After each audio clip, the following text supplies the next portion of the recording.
ETF index mutual funds నేర్చుకుని stock మార్కెట్లో రాణించాలనుకుంటున్నారా? వెంటనే ఈ నెంబర్కి కాల్ చేయండి.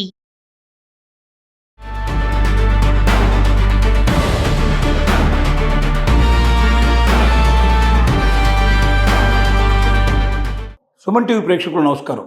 నేను మీ అనలిస్టు మందడి కృష్ణారెడ్డిని మాట్లాడుతున్నాను. నేపాల్ బీభత్సం గురించి ఇప్పటి వరకు ఉన్నటువంటి కొన్ని అంచనాల్ని తారుమారు చేస్తూ న్యూయార్క్ టైమ్స్ పత్రిక ఒక కథను ప్రచురించింది. ఇప్పటిదాకా అందరూ అనుకుంటుంది ఏమిటంటే నేపాల్ వరదలు రావడానికి కారణం నేపాల్ యొక్క టిబెట్కు నేపాల్కు మధ్యలో ఉన్న సరిహద్దుల్లో అక్కడ భూకంపం సంభవించింది. ఈ భూకంపం ఫలితంగా భూమి కంపించటం, అక్కడ ఉన్నటువంటి నదులు ఉప్పొంగటం, సో భారీ వరదలు రావడం వల్ల ఆ వరదల ప్రభావంతో నేపాల్లో బీభత్సం అంతా సంభవించింది అని చెప్పి అందరూ అనుకుంటున్నారు.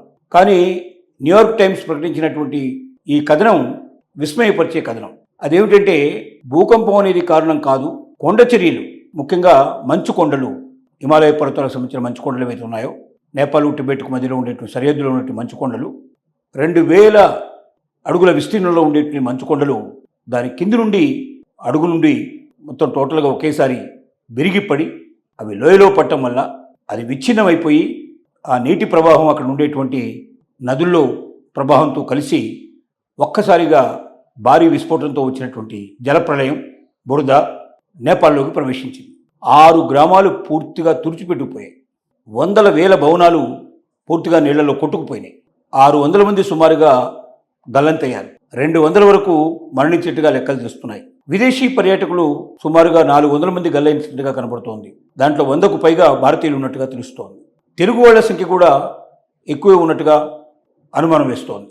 ముఖ్యంగా ఆంధ్రప్రదేశ్లోని ఆదోని ప్రాంతానికి సంబంధించిన కొంతమంది 100కు పైగా మానస సరోవరాన్ని, అలాగే కట్మండ్ సంబంధించినటువంటి అక్కడి అందాలను చూడడానికి వెళ్ళినటువంటి ప్రయాణికులు తాము క్షేమంగానే ఉన్నామని, 15,000 అడుగుల ఎత్తులో ఉన్నామని, కాబట్టి భయపడాల్సిన అవసరం లేదన్నట్టుగా ఇన్ఫర్మేషన్ పంపిస్తారు. కానీ ఏ నిమిషానికి ఏం జరుగుతుందో చెప్పేటువంటి పరిస్థితుల్లో అక్కడ లేదు సిచ్యువేషన్. 2 తెలుగు రాష్ట్రాలు ఆందోళనలో ఉన్నాయి. 2 కూడా ఎమర్జెన్సీగా సమాచారం ఇవ్వడానికి సమాచార కేంద్రాలని ప్రారంభించాయి. అసలు ఈ బీభత్సానికి కారణం ఏమిటి అని ఒక్కసారి మనం ఆలోచిస్తే, నేపాల్ బీభత్సానికి, ఇవాళ టిబెట్ నేపాల్ సరిహద్దులో జరిగిన బీభత్సానికి ముఖ్యంగా ప్రభుత్వాలే కారణం, ప్రజలే కారణం. ప్రకృతిని వినాశనం చేసే ప్రయత్నం చేయడం కానీ, ప్రకృతిని మనం ఉన్నది ఉన్నట్టుగా కాకుండా దాని రూపాన్ని చెరిపేసే ప్రయత్నం చేయడం కానీ, దానిలో మార్పులు చేర్పులు చేయడానికి ప్రయత్నం చేసినప్పుడు కానీ ఇలాంటి విస్ఫోటనాలు సంభవించే అవకాశం చాలా ఎక్కువగా ఉంటాయనేది మనకు గతంలో ఉన్న అవగతం ఇప్పుడు మరింతగా మనకు తెలిసేట్టుగా చేస్తోంది. ముఖ్యంగా నేపాల్ ప్రభుత్వం అటువైపున చైనా సరిహద్దు లోపల విపరీతమైనటువంటి కొండలు తొలిచేసి రోడ్లు వేయడం జరిగింది. అడవులు నరికేసేసి అక్కడ భవనాలు కట్టడం జరిగింది. పెద్ద పెద్ద హోటల్స్, రిసార్ట్స్ ఇలాంటివన్నీ నిర్మించడం జరిగింది. ఈ ప్రకృతిని ఇలా నాశనం చేసుకుంటూ పోవడం వల్ల ఎప్పుడో ఒక రోజున ప్రకృతి సమతుల్యం దెబ్బతిని ఇలాంటి విపత్తులు సంభవించే అవకాశం ఉన్నట్టుగా గతంలో కొన్ని 100 సంవత్సరాల నుంచి మనకు నేర్పుతున్నటువంటి పాఠాలే. మరి ఇప్పుడు మరింతమైన బీభత్సం, క్షణాల్లో ఒక 30 నిమిషాల లోపల ఈ మొత్తం ఘోరవంతా జరిగిపోయిందంటే ఆశ్చర్యపడాల్సిన అవసరం లేదు. ఇంత పెద్ద బీభత్సం జరగడం, తత్ఫలితంగా మరి 100 ప్రాణాలు నష్టపోవడం, ఇంకా కొన్ని 100 ప్రాణాలు ఏమైనాయో తెలియకపోవడం, వాటి కోసం బృందాలన్నీ కూడా గాలిస్తున్నాయి, హెలికాప్టర్లో గాలిస్తున్నారు. ప్రపంచ దేశాలు కొన్ని సాయం చేయడానికి కూడా మొదలుపెట్టాయి. మన భారతదేశం కూడా సహాయ సహకారాలు అందిస్తోంది. వాళ్ళకి కావాల్సినటువంటి వైద్య పరికరాలు, మందులు, ఆహార పదార్థాలు, అలాగే విపత్తులు సంభవించినప్పుడు దాంట్లోంచి మనుషులు తీసుకురావడానికి కావాల్సినటువంటి కొన్ని రకాల పరికరాలని వాటిని కూడా ఇక్కడి నుంచి భారతదేశం నుంచి పంపించడం జరిగింది. ఇలాగ వెళ్ళినటువంటి సహాయ సహకారాలు భారతదేశం నుంచే కాకుండా ఇంకా కొన్ని దేశాల నుంచి కూడా వచ్చాయి. ఎవరు ఎంత సహాయం చేసినా ఏం చేసినా నేపాల్ వాళ్ళ అసలు కమ్యూనికేషన్ వ్యవస్థ దెబ్బతింది.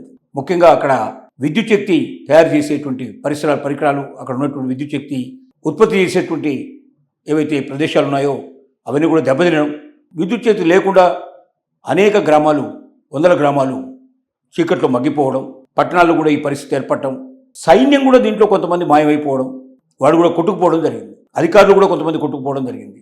ఇంత బీభత్సం గంట లోపలే ఇంత బీభత్సం జరగడం అనేది నిజంగా ప్రకృతి ప్రకోపిస్తే, ప్రకృతి విలయతాండం చేస్తే మనిషి ఏమైపోతాడా అనేటువంటి మనకు కళ్ళ కట్టినట్టుగా చూపించింది. చాలామంది ఈ అడవి నడిపితే ఏమవుతుంది, ఈ కొండను తొలిసే ఏమవుతుంది, మనుషుల కోసం ఏర్పడవే కదా, మనం ప్రకృతిని నాశనం చేస్తే తప్పే ఉంటే అనేటువంటి భావనలో ఆలోచించే వాళ్ళు చాలామంది ఉన్నారు.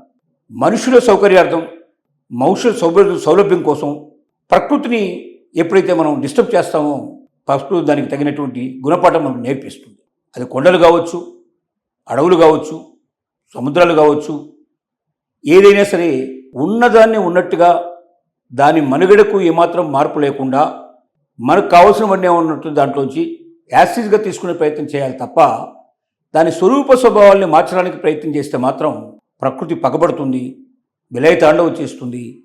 ఫలితంగా వందలు వేల మంది దెబ్బతినాల్సిన పరిస్థితి ఏర్పడుతుంది, మృత్యువాతన పడాల్సిన పరిస్థితి ఏర్పడుతుంది, పట్టణాలు గ్రామాలు కొట్టుకుపోవాల్సిన పరిస్థితి ఏర్పడుతుంది, ఇన్ని విలయ తాండవం అయ్యేటువంటి పరిస్థితి ఏర్పడుతుంది. అందుకే మనం వాతావరణ కాలుష్యాన్ని కూడా నిరోధించాలి, కాలుష్యం లేని పరిస్థితులు మనం కల్పించుకోవాలని చెప్పి ప్రచారం జరుగుతోంది. ప్రభుత్వాలు వీలైనంత వరకు ప్రచారం చేసే ప్రయత్నం చేస్తున్నాయి, ఎన్జిఓ ఆర్గనైజేషన్స్ వీటి కోసం ప్రయత్నం చేస్తున్నాయి. ఇదంతా కూడా మరి ఫలించి ప్రజల్లో మార్పు వచ్చి ముఖ్యంగా కార్బన్ డైఆక్సైడ్ ఎక్కువగా ఉత్పత్తి అయ్యే పరిస్థితి ఉండకూడదు. అంటే ఎక్కువగా వాహనాలు మొత్తం టోటల్గా మనం విద్యుత్ వాహనాలను మనం ఎక్కువగా వాడినట్టయితే, ఈవీలను మనం ఎక్కువగా వాడినట్టయితే అవి బాగా ఉపయోగపడతాయి. మనం డీజిల్ తోటి పెట్రోల్ తోటి నడిచేటువంటి వాహనాలు డెఫినెట్గా కాలుష్యాన్ని బాగా వెదజల్లే అవకాశాలు ఉన్నాయి. అలాగే వీలైనంత వరకు ప్రకృతికి అనుగుణంగా ఉండేటువంటివి, ప్రకృతిని పాడు చేసేటువంటిది, ప్రకృతికి విఘాతం కలిగించేటువంటివి మనం ప్రయత్నిస్తే ఫలితం చాలా ఘోరంగా ఉండే అవకాశం ఉంది. నేపాల్ వరద బీభత్సం మనకు అనేక రకాలైనటువంటి అటు శాస్త్రవేత్తలు ఇటు ప్రభుత్వాలు చాలా సీరియస్గా తీసుకోవాల్సిన అవసరం ఉంది. రేపొద్దున ప్రపంచంలో అన్ని దేశాల్లో ఇది సంభవించే అవకాశాలు ఉన్నాయి. భూకంపాలు వచ్చినా, కొండతీరులు విరిగిపడ్డా, ముఖ్యంగా మంచు కొండలు ఒకేసారి అవి పేలిపోతే జరిగే బీభత్సం అంతా ఇంత కాదు. ఇలాంటి బీభత్సాలు రాకుండా ఉండాలంటే ప్రకృతి సమతుల్యతను మనం కాపాడే ప్రయత్నం చేయాలి. అటువైపుగా ఇటు ప్రజలు, ఇటు ఎన్జిఓ ఆర్గనైజేషన్స్, ఇటు ప్రభుత్వాలు దీక్షాబద్ధంగా ఎక్కడెక్కడ ఈ పరిస్థితులు జరుగుతూ ఉన్నాయి, ఇలాంటి పరిస్థితుల నుంచి మనం ఎలా బయటికి రావాలి, ప్రకృతి సమతుల్యతను మనం కాపాడటం ఎట్లా అనే దాని మీద అధ్యయనం ఇంకా పెరగాలి, రీసెర్చ్ ఇంకా ఎక్కువ జరగాలి, ఫలితాల్ని ప్రజలకు తెలియజేయాలి. ఎక్కడెక్కడ ప్రకృతి విఘాతం జరుగుతోంది, ఎక్కడెక్కడ సమతుల్యత దెబ్బతింటుందో స్టడీ చేసి అక్కడ ఆ సమతుల్యత దెబ్బతినకుండా జాగ్రత్తలు మనం తీసుకోకపోతే భవిష్యత్తు అంధకారమయ్యే పరిస్థితి ఏర్పడుతుంది, విలయ తాండవం సంభవించే అవకాశం ఉంది. వందల వేల ప్రాణాలు, లక్షల ప్రాణాలు కూడా ఒక్కొక్కసారి మొత్తం టోటల్గా బలిగొనే అవకాశాలు ఉన్నాయి. ఊళ్ళు నగరాలే తుడిచిపెట్టుకుపోయే ప్రమాదం ఉంది.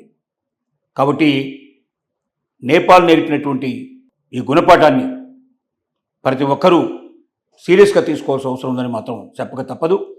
నేపాల్ ప్రమాదానికి అసలు కారణాలు అనేవి ఇప్పుడు బయటకు వచ్చాయి కాబట్టి ఈ కారణాల మీద స్టడీ చేస్తూ ఇంకా ముందుకు వెళ్లాల్సిన అవసరం ఉంది. తద్వారా మొత్తం మానవ సమాజమే గుణపాఠం నేర్చుకోవాల్సిన అవసరం ఉందని మాత్రం చెప్పక తప్పదు.